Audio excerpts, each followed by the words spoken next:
Okay, and we are live. We are live. It is a Friday, and we are live.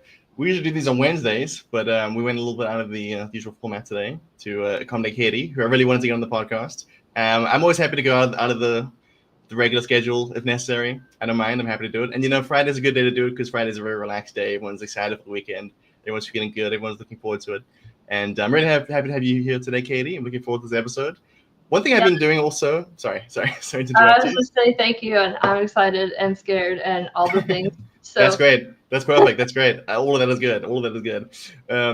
One thing I've been trying to work on also is the format of the show. Sometimes I'll also get kind of nervous, and I'll just launch into the questions immediately. Without trying to set a little bit of a vibe, trying to get everyone relaxed, everyone feeling good, having a little conversation. So instead of just getting straight into the questions, I want to have a little bit of a casual conversation first. I know that you're a big board game fan. That's something you told me. I'm also quite a big board game guy myself. What do you been playing lately? board games. So we have over 100 board games. We purposely built board game shelves when we were I remodeling. know you sent a message on the link on the Discord a while ago, a photo, right? I remember that. Yeah. So we're actually doing a 10 by 10 challenge right now. So we play 10 games, 10 times each, and then we're logging who wins, which is going to be me. But so I think we have Cascadia and Wingspan and the Terraforming Mars Ares and the dice game. We're really big fans of those. Okay. We don't have much time to play some of the longer ones anymore. Sure, Baby. And we can't leave Gloomhaven out on the table for months because we need the space. And then the cats like to, kick stuff off the table. So classic cats. We're really big into strategy and resource management and worker placement and tableau builder and just not so much the bluffing or we don't like those competitive stuff, right? Okay.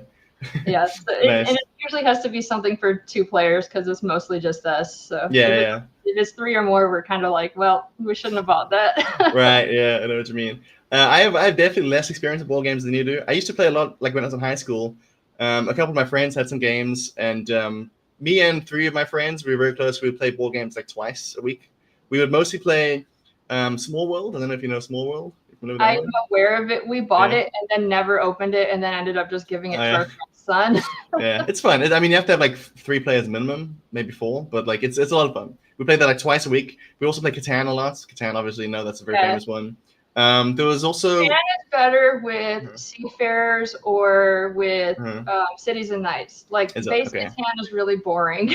I've only played the base version. Okay, I need to try the expansions. We also play this game that was based on the Terry Pratchett's Discworld books. It was called Act More Pork. I don't know if you've heard of that one. I don't think so. Yeah, that was a bit weird. And then there was another game. It was based on Game of Thrones, the books, the show and the books. Yeah. That was also quite competitive. We would play with 8 people, and we'd all just betray each other. We would get so salty. We would all get so mad at each other. It was great. No, I miss it. We've never had an 8-player game. Yeah, it's wild. Especially when you're all really annoying teenagers who love to get under each other's skin. It's great. It's a lot of fun. Yeah. Okay. I still play some card games with my friends. Because I live in Portugal now, but I'm from South Africa originally, and most of them are back there in South Africa still. So we play Magic the Gathering online from time to time. So I do that at least. That's one way we keep in touch. We also play fantasy football. We have a league. So that's another way that we keep in touch. We also play video game stuff too. But yeah, also wanted to know how did you get into the Tor community? How did you find out about it? Well, actually, I'm friends with Taylor, and I found Taylor through my sister, Kelly Vaughn. Most of you. Oh wait, Kelly Vaughn is your sister. Yes. I didn't know that. Oh my god. Okay, I didn't know that. I met Kelly in Atlanta when I was there for Render. That's where she lives. Your sisters? So okay. She's 3 hours from me. Wait, where are you? Where do you live? I'm in Birmingham. Oh, okay, right. Yeah. Okay. So just take 20, Highway 20. I know you're in Portugal, so you don't know this, but it's just 3 hours straight on Highway 20. Now that you mention it, I can see the resemblance. No, we share the same nose maybe, but her nose is really squishy, and we've talked to Jason about trying to get him to squish it, but he didn't have the guts to do that. she's still in my phone as Kelly Ryder, so Yeah. I haven't updated my contacts since college. Right. Wow. But, is she older or younger than you? She's 2 years younger. 2 years younger. Is it just the two of you, or do you have any other siblings? It's just the two of us. Yeah. Okay. So funny stories. We were skipped in the high school sibling yearbook pictures because we don't look alike. I think you kind of do. I mean, like, if I look closely, there's something there. There's something there, like the head shape or something. I don't know. Like, there's something that I can see. I don't know. Yeah. It was always she looked more like my mom and I look more like my dad. So. Sure. Right. Okay. Interesting. But, yeah. I also I have two sisters. None of us really look that much alike. And we're also quite far apart age-wise. Like, my older sister is like 12 years older than me, and then the middle child, I'm the youngest, is like 8 years older than me. Oh wow! So the difference is pretty big, but yeah, we all get along quite well too. My sister, she lives here in Portugal with me, and my other sister lives in Serbia. She's married a Serbian guy, so she's quite far away. But anyway, okay, we should get to the nitty gritty. Okay, and hello to the guests. Hello Roxy. Hello Seb. What's up? What's up, guys? So let's say I approach you at a party. I'm like, hey, my name is Angelo. I'm a dentist. What do you do? I'm a non-technical person. How would you describe your job to me?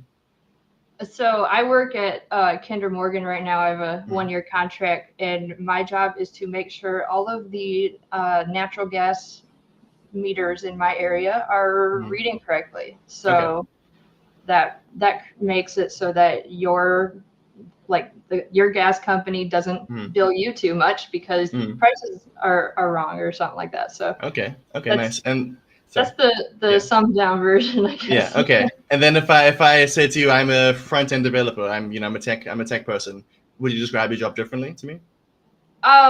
So let's see. I have about 450 gas meters and gas chromatographs. So there's pipelines all over the United States, and anytime where there's gas that leaves the system or enters the system, there's a meter there, and there's also gas chromatographs there that are measuring the gas quality. So my job is to make sure that all these numbers are making sense and that the pipelines are flowing correctly, and data is coming in every hour. Data is being measured every minute and aggregated by the hour.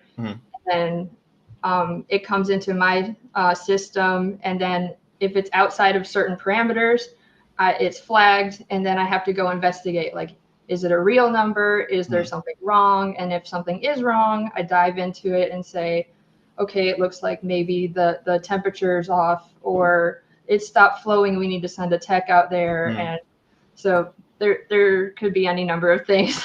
Okay. But what kind of data is it that you're analyzing? Like how does it, like, because I'm not a tech person at all, so I'm trying to understand like how like the energy parts and the data part kind of combines, like.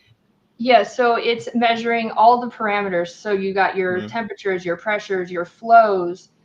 And then on the gas quality side, you have all the different components of natural gas. So your nitrogen, your propane, all your hydrocarbon chains. So your propane, butane, methane, pentane, C6 plus. And then the specific gravity, like all those calculate into a specific gravity, and then a BTU, which is like your energy measurement, so that you can tell how energy rich your gas is. So it's just making sure all of those values fall into the right specs. Okay. And like, can you give like an example of like a parameter spike, like what that would look like? Like, what do you do when that happens? Okay, so maybe you'll see like a sudden pressure increase. So did something get clogged?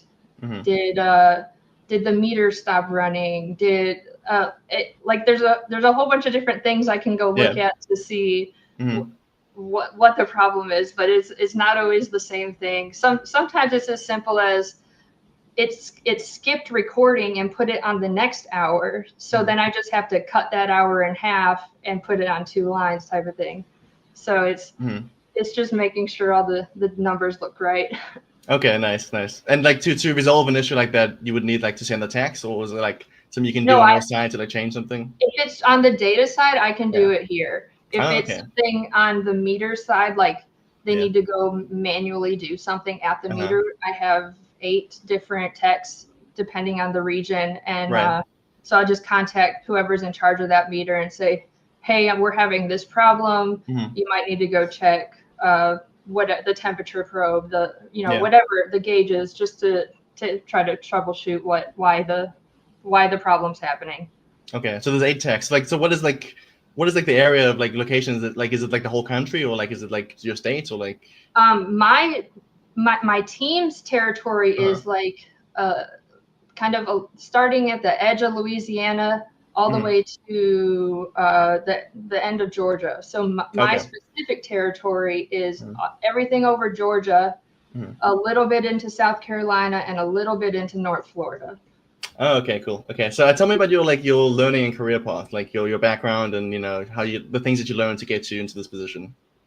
My background's in analytical chemistry, so I went to college at Georgia Tech and did some internships there. Figured out that I don't want to work for the government and I don't want to work for pharmaceuticals. So that taught me something. And then I ended up finding a job at the company called Southern Research Institute over here in Birmingham. So that's how I ended up in Birmingham from Georgia. Okay. And there I was in the engineering group, and I worked with Southern Company, which is the power company in this area. Yeah. So I did contract work for the power plants. So I would go on site to all the different power plants around Alabama, Georgia, sometimes in Florida, sometimes at a different company up in Pennsylvania. And I was doing on-site testing for either like the flue gas composition, or I would collect coal and ash and gypsum and limestone samples and water samples. And then I'd bring them all back to the lab and we'd analyze them there. So it was a lot of science work. And then we also had an on-site like mini power plant. So customers can come and say like, we have this new technology we want to test. And then we would insert it into our little plant and run it, and we'd collect the data and they could go try to sell it to the big power plants. Right. Okay. So I spent 5 years doing that, and then I went to Water Science Technologies, which is a chemical company, and they eventually got bought out by Italmatch Chemicals. And so there I was doing the analytical work for all the waters from oil field and like industrial water treatment. So your boilers, your cooling towers, your condensates, that kind of stuff. Okay. So I'd get all sorts of samples in and have to run a slew of tests measuring what's in the water. So your metals, your anions, your physical properties, and then I'd use all my instruments, collect all that data, make sure it made sense, write a report, send it to the customer. So that was like the majority of it, I guess. Okay. But there was also loads of other stuff, just product development for making the chemicals and testing the chemicals. And that could get really technical on the science side. So. Okay, nice. Okay. So then like what skills would you say from your more like scientific background translate like into tech? Because it's sort of like a combination of two like very large industries kind of like combining, I suppose. Yeah. So I've actually started posting about this recently because as I transitioned into tech, I think the struggle is people don't know what a chemist does. Right. So they're just like, oh, you just like mix stuff. Vials, Tabicos, So I started actually posting about this, so I mean, I've done everything from run the entire laboratory, which is ordering all the supplies, managing all the projects, running all the samples, and doing all the administrative work involving the employees too, because I managed a couple people. And then for the tech part of it, I've been doing data for 15 years. So data. Yeah.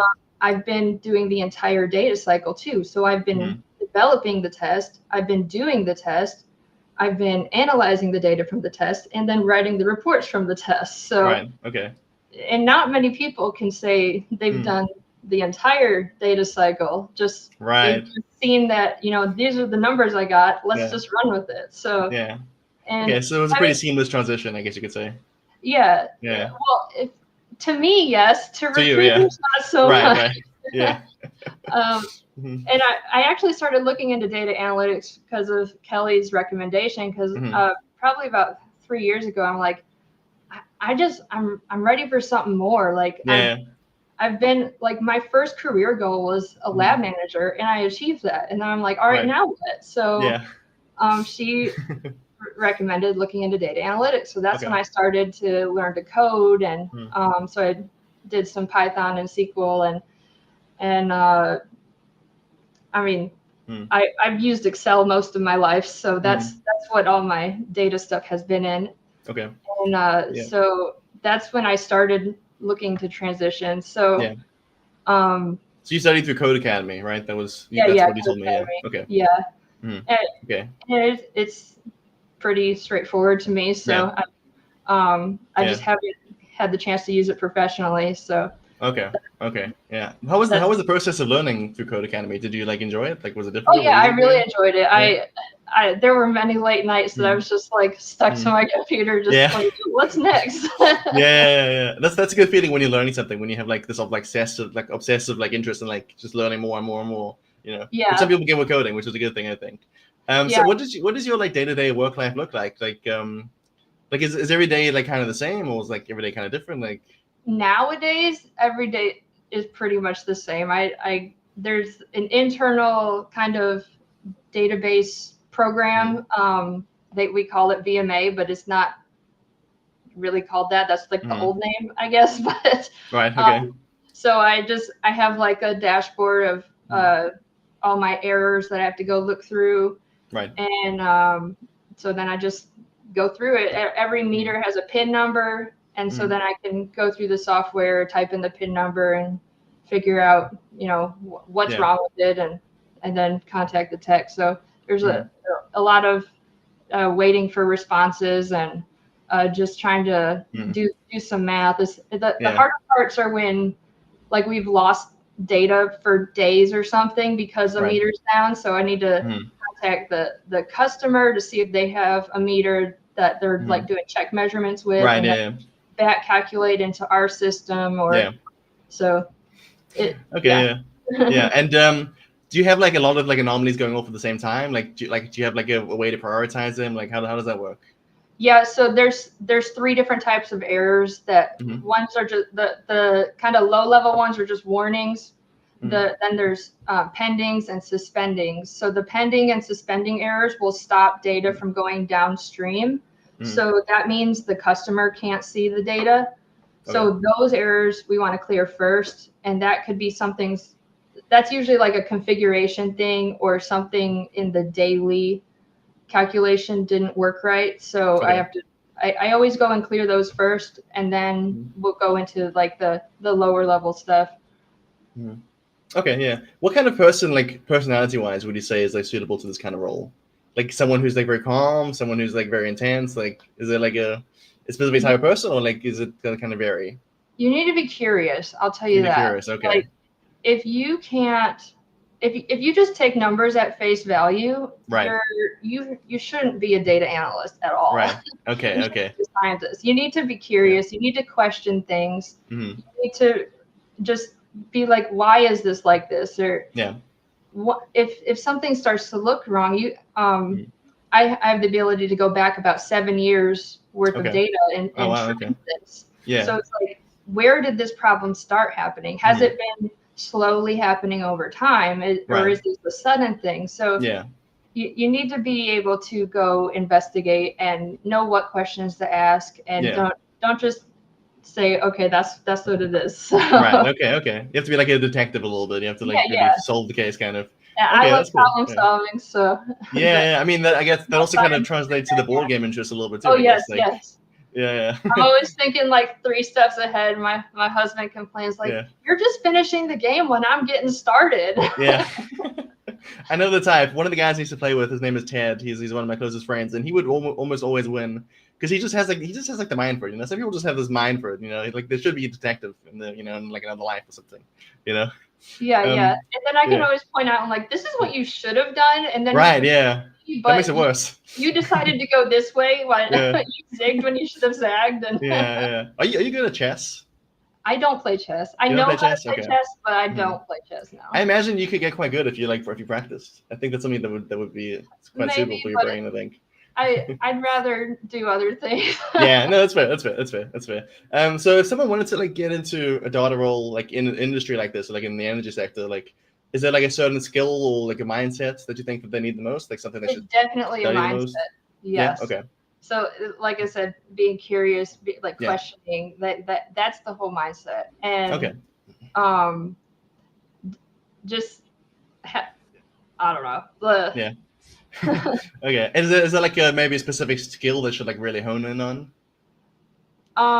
So I don't do any coding in this job. So people like the companies that say you need X number of years of some language, I feel like they're going to fall behind when really you need the mindset of the person. Have they looked at data? Do they know how to present data? Do they know how to, like, why is this an outlier? You know, don't just exclude it because it's an outlier. Why is it an outlier? Sometimes those outliers are telling the stories. So, and I think that's some of the struggle I've had in finding like a full-time role is because they see that I don't have professional coding experience or I don't have so many years of whatever language. When I can easily learn it, but I just haven't been in that position before. But I just think the mindset is more important than those physical skills. And then plus with AI, you can kind of code with AI's help. And I have been vibe coding an app for my husband. So on some like TypeScript, I think. I've never done that before. Yeah. So I've had to learn how to troubleshoot TypeScript. Yeah. That's great. Yeah. I love that. I mean, that's the best mindset. That if you need to learn something, you just learn it. You can just do it, Right. Yeah, and that's great. And I did that with Tableau and Power BI as well. So I've logged. I had a baby at almost 2 years ago next month. So I've logged everything he's done from diapers to feeding to sleep. So I've extracted that database, and then I've been teaching myself Tableau and Power BI to demonstrate like this is everything a baby does, and it's a lot of work. Yeah. Like so that was a fun project because it was a personal thing for me to showcase like one, this is I can learn something. Every single one of my instruments had a different program, so it's not like I'm new to learning a software. Right. Okay. Yeah. Okay. And nice. Then just the whole motherhood thing is really important to me, and it's more people are parenting out loud now, and it's important to show up as a mother and as an employee, and not be like women have many struggles in the tech world and other industries, just industries in general, just because of the male dominance. So do you work from home? I work hybrid, so that's why I had to reschedule from Wednesday to Friday. Right. Okay. Right. Monday, Tuesday, Wednesday in office, Thursday, Friday at home. Okay, nice. I'm sure like working from home those 2 days must help with the motherhood stuff too, I would imagine. It's like I gain 6 hours a week from working from home. Yeah. Because I have to commute 35 minutes. Oh, really? In the boonies. Right. Okay. And then I have to prepare my lunch and my breakfast, and then I have to get we have to do business casual, so I had to buy a whole wardrobe and get all my clothes ready. So it's just a whole deal to have to go to work when I can do it from home.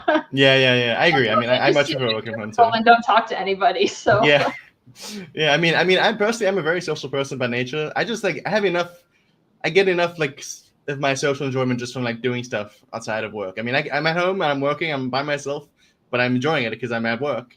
And then if I want to go be social, I'll just go be social when I feel like it, like if weekend and stuff, like I don't need to be social at work. That's just too.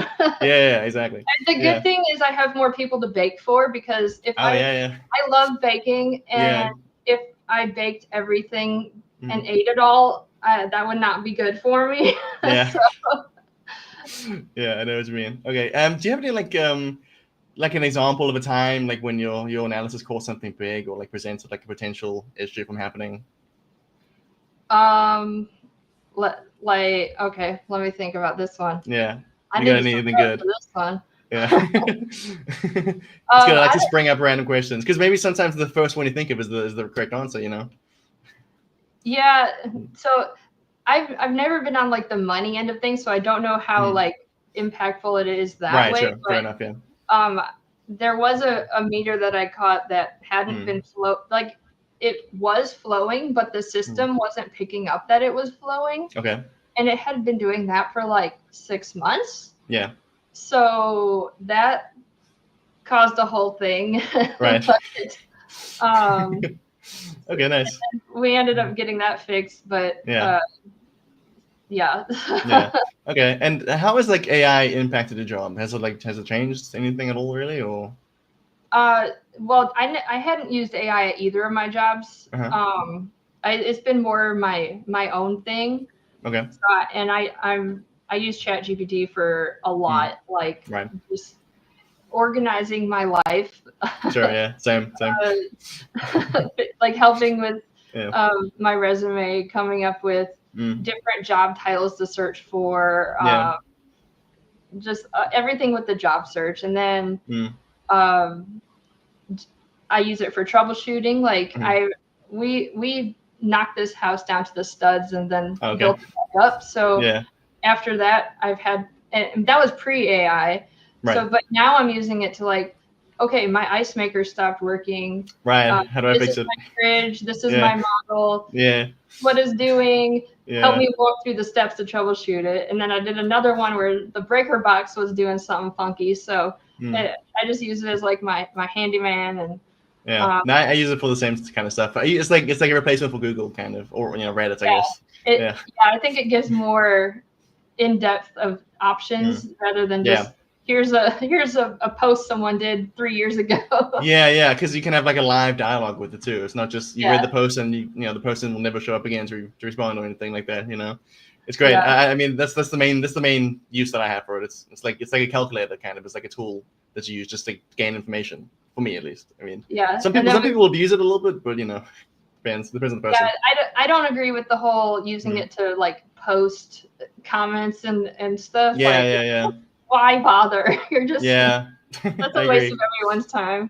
Yeah, you shouldn't use it for like the human elements of your life. You should use it for the stuff that can be replaced by a machine easily. Yeah.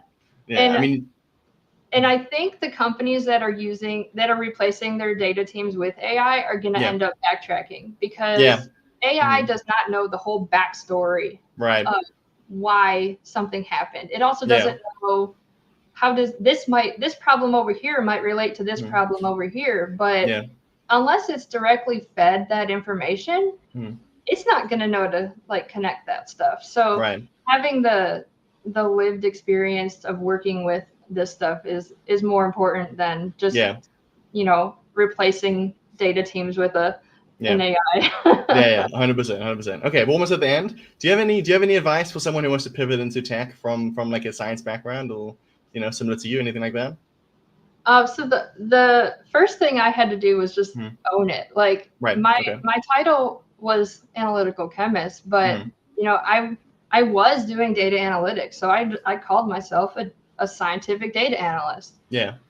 And then the other thing was just figuring out, I had to translate all my scientific type of job to just the data part. So I just focused on what parts made more sense and then put it in the language that they use. And that was another hurdle I had, leaving my bubble of science to going to like other industries and because I didn't have that language.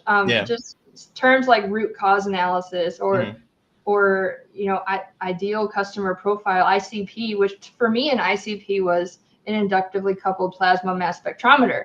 So that's a very different thing. So whatever that is. A whole lot of learning of the business terms and the language.